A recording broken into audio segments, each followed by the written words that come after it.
Esse texto que a gente está fazendo no momento devocional é o último monólogo de Jó, diante de tantas acusações e tantas palavras fortes dos seus melhores amigos, muitas sabedorias, como nós oramos. E quando a gente enche um copo com jarras de água, a gente tem que medir, não é assim? Se você continue derramando, vai transbordar. O mundo é assim. Muita gente sabe demais, especialmente jovens, se acha máximo. Jovens se acha, descobrindo o mundo. É fácil cobiçar os jovens. Poucas coisas, muitas promessas, se vende até almas. Só volta quando é totalmente quebrado, cuspido, expressão forte, né? O mundo é assim, pessoal. Todo esse marketing, computação, é toda como se fosse uma peça que a gente se troca facilmente, como uma pilha que tão necessário naquele momento, não é assim? Sem pilha, como que funciona? Mas a pilha que não funciona, nem tem lugar para jogar fora. A gente joga fora discretamente. Essa é a vida dos jovens hoje em dia. Se eles não tiverem fé, sua vida será abalada. E até sua alma será queimada. Será realmente apagado uma vela diante de tempestade, que jamais aguentará. Tem que entender, né? É com esse reconhecimento, esse desafio, jovens, realmente tem que buscar mais Deus, ser humilde, realmente ser fiel. Eu tenho, esses dias, preocupado com os jovens da nossa igreja, porque nossa igreja é uma das igrejas que tem muitos jovens, né? Uma vez, servindo com toda a fidelidade, de repente, tomou chá de sumiço, não é assim? Mas tudo isso é arrogância, isso é uma aventura que vem de ambição, como se fosse mundo chamando a sua vida. O mundo chama porque o mundo quer sua alma, o mundo quer sugar seu sangue. Quando vê que você já venceu a vida, jamais a volta. Mas o Senhor não é assim, pessoal. Entenda isso, né? E como isso encaixa com a palavra de Deus hoje? Como o Jó, ele roga, ele como se fosse desabafando para diante desses homens, mas ele fala que mas na minha vida também tinha bons momentos, né? Os dias abençoados por Deus. E ele fala isso desde capítulo 29 até 31, hoje está no meio. E justamente ontem ele fala capítulo 29 todo, como ele acompanhava as vidas, geralmente vidas deficientes. Naquela época a deficiência era resultado do pecado, não é assim? Até a vida de Jesus Cristo, pessoas perguntaram, seus discípulos, essa pessoa é cego por causa do pecado dos seus pais ou próprio pecado seu? Não perguntava? Toda a deficiência do seu corpo era sinônimo de seu pecado, como se fosse herdando castigo. No entanto, Jó não era desse tipo de homem. Ele disse, eu era o olho do cego, eu era pé de pessoas de coxo, eu era pessoas que sempre como protegia e dava atestado para estrangeiros, como ele acompanhava as pessoas necessitadas. E ele compartilha isso. E a nossa vida, pessoal, a coisa mais momento difícil é quando nossa vida não é assim, encontra desemprego, ou dificuldade, ou a doença, tudo isso é difícil, mas mais difícil é quando sua vida é totalmente ignorada, sua vida é totalmente desprezada, quando sua vida é totalmente humilhada, aí você não aguenta. Mas certa ocasião, que é nada mais, justamente aquelas pessoas que você serviu, aquelas pessoas que você ajudou. Na verdade, uma vez, aquelas pessoas precisavam sua ajuda. E agora o cenário converte. E agora aquelas pessoas que receberam tanta ajuda não deveriam ajudar o Jó? Mas não. Está vendo esse homem? Não, era desgraça mesmo.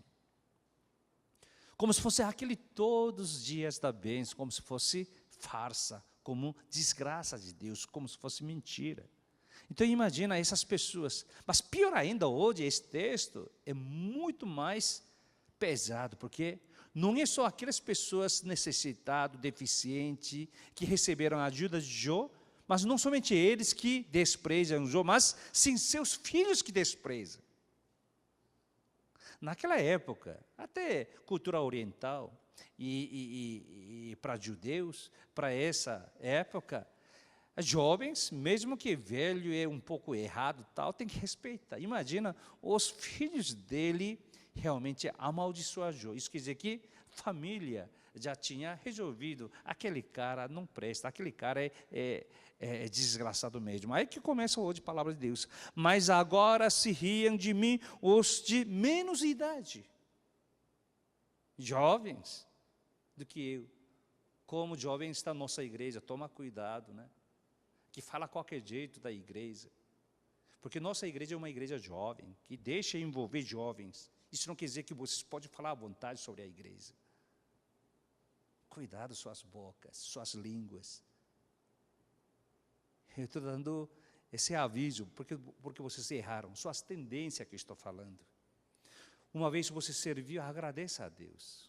Uma vez você tinha crescimento, agradeça por isso. E ano que vem, pessoal, pessoas que não fazem discipulado não podem servir mais. Eu vou levar seriamente, eu vou aberto a tudo. Né? Porque pessoa que realmente comprometido, pessoa que realmente, mesmo que sendo jovem, tem que amadurecer. Para não estragar a sua vida. Não seja a sua vida pisada. Entre nós, já veteranos, uma vez realmente irá a ascensão. Como foi pisado no mundo. Porque se achava muito esperta, se achava muito sábio, se achava muito pessoal, alguém. O tempo passa rápido, pessoal. Depois você quer recomeçar, muito difícil. Muito difícil. E agora Jó, ele não tem como revidar e como ele se argumentar. Agora chegou os filhos daqueles homens, por isso que ele usa a linguagem pesada. Olha, mas agora se riem de mim os de menos idade do que eu. Os filhos dele, né? Porque versículo 8, são filhos de doidos. Está entendendo? Isso que ele está falando. Versículo 1, e cujos pais eu teria desdenhado, de pôr ao lado dos cães do meu rebanho.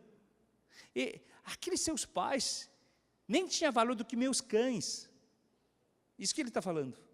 Só que eu estou acusado, eu estou ouvindo toda essa palavra dos seus filhos. Uma vez esse homem nem chegava perto de meus cachorros. Isso que ele está falando. Né? Mas agora, situação totalmente invertida. Eles, em vez de agradecer, em vez de ajudar Jó, falavam mal dele, até os seus filhos. Aí ele está falando, o que eu fiz errado? O que eu fiz errado, eu só ajudei eles. O que eu fiz errado? Como vive tudo isso? Agora eles me atacam dessa forma. Versículo 2, de quem também me serviria a força das suas mãos, homens cujo vigor já pereceu, de míngua e fomes se delimitaram, roem os lugares secos, desde muito em ruínas, desolados, apanham malvas e folhas dos arbustos e se sustentam de raízes de zimbro. Sabe o que é isso? Como essas pessoas eram tão pobres, tão pobre e desgraçado que comia raízes de árvores.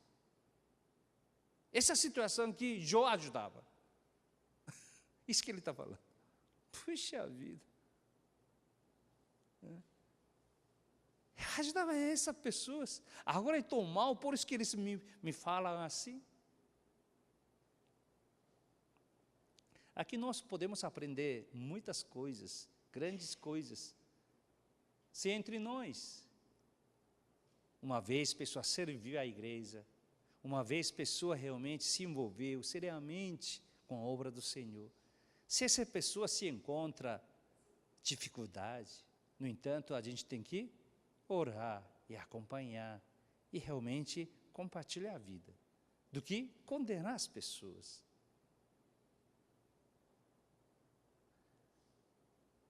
Versículo 5, do meio dos homens são expulsos, grita-se contra eles como se grita atrás de um ladrão. Realmente homens que não tinham valor.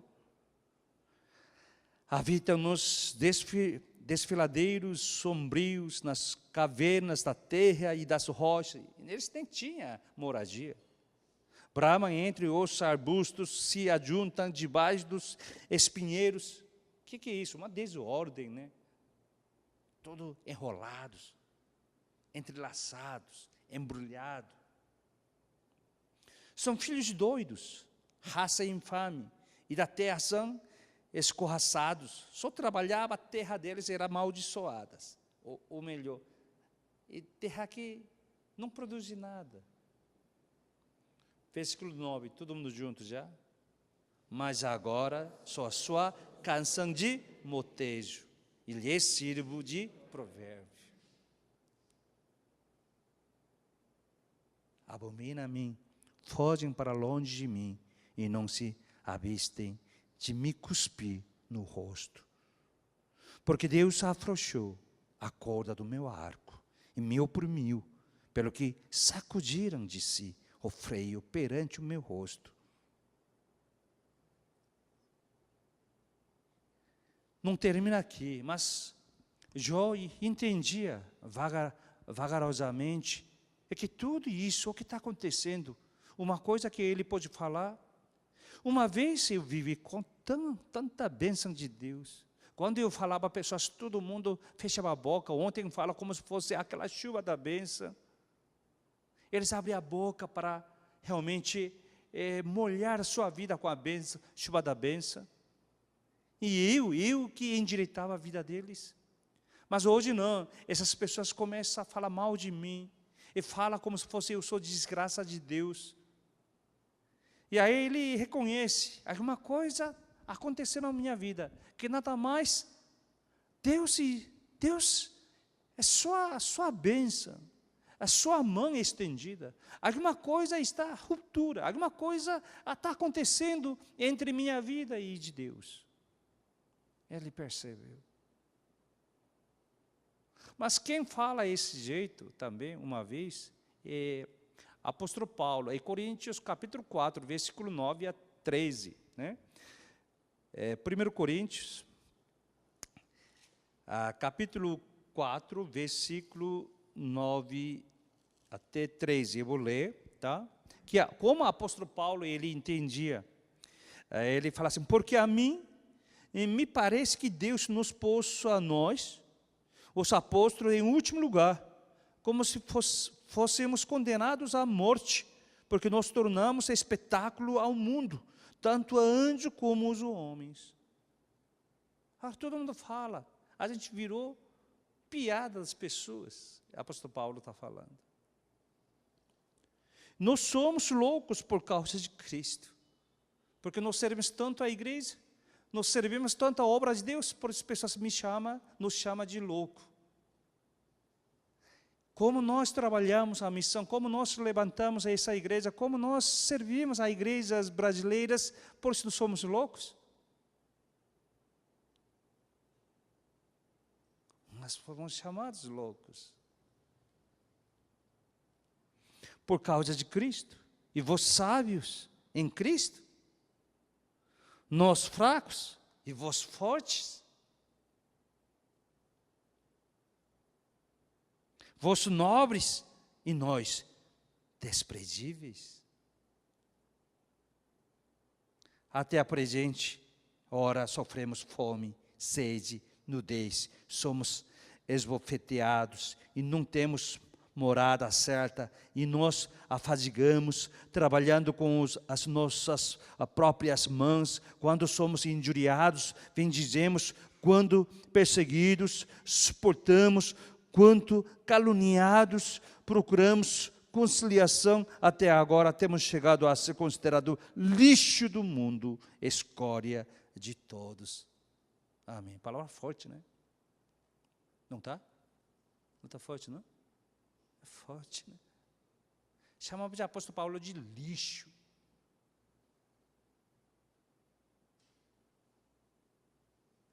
Isso pode acontecer.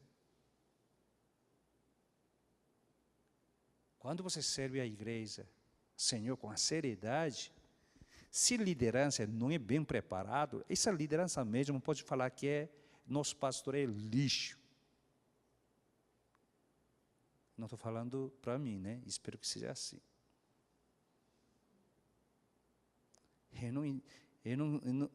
Não dá para discipular seus risos. Mas chega assim. Quando você leva a seriedade com a obra do Senhor. Pessoas que estão ao seu redor, chama tudo isso de lixo.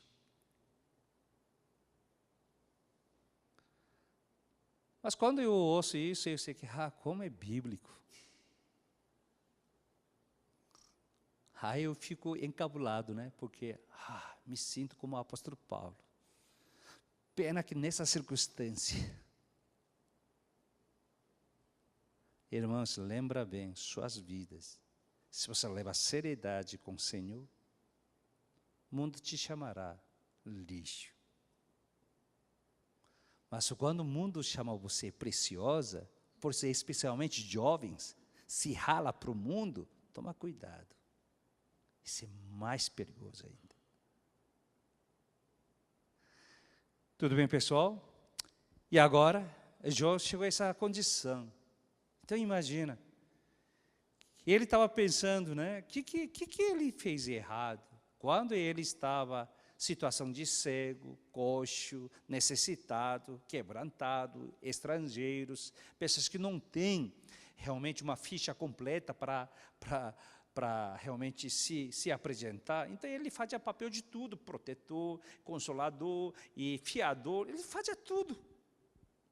E agora que ele está quebrado, e isso se tornou motivo de piada para esse povo, ainda pior ainda, que seus descendentes, que talvez nem existiria se não houvesse a ajuda do Jó, e agora seus descendentes até apontam seus dedos. Ai que ele chegou a essa condição. E ele vagarosamente lembra, alguma coisa aconteceu na minha vida. Essa mão estendida do Senhor, alguma coisa aconteceu, afrouxou. O que está acontecendo, Senhor? Já imaginou? Irmãos, então, o que nós hoje aprendemos isso? Por que ele fala esse monólogo nessa vida? Né?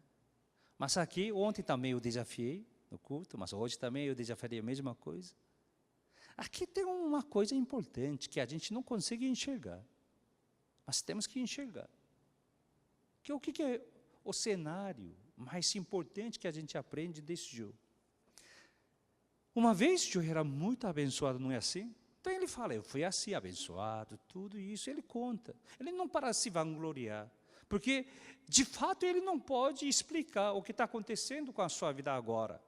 Porque agora é inexplicável, agora realmente é ruim mesmo, é podridão.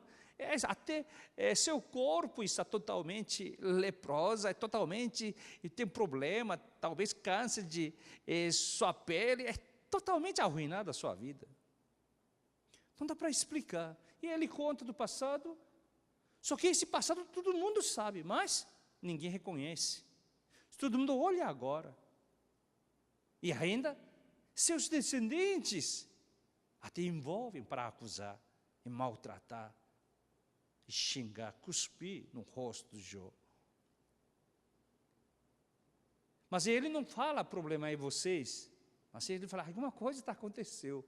A graça de Deus, essa corda afrouxou. Tem algum problema. Mas aqui, mais importante, mesmo apesar de tudo isso, mais importante o quê? Já está? Já está? Já está? Já está? Já está? Já está? Ao vivo!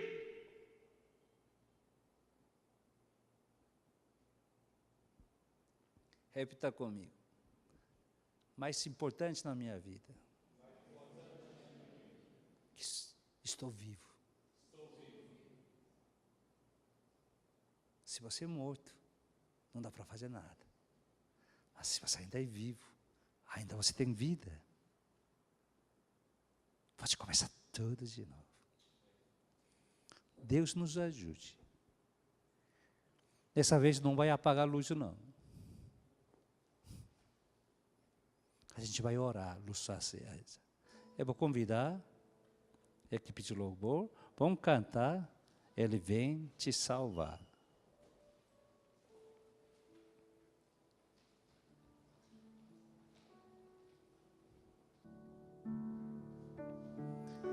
Mesmo com a ofensa, mesmo com tribulação, mesmo com a dificuldade, mesmo sem explicação, que você não pode abrir. Quando você quer se defender de si mesmo, isso fica feia na sua vida. Mas saiba uma coisa, então porque você está viva, isso que é importante. Seu viver é mais importante diante de Deus. Se você está vivo, se você tem a vida. Quem está morto aqui? Se morto, não vem aqui hoje à noite. Se for morto, não pode fazer nem monólogos diante dos homens.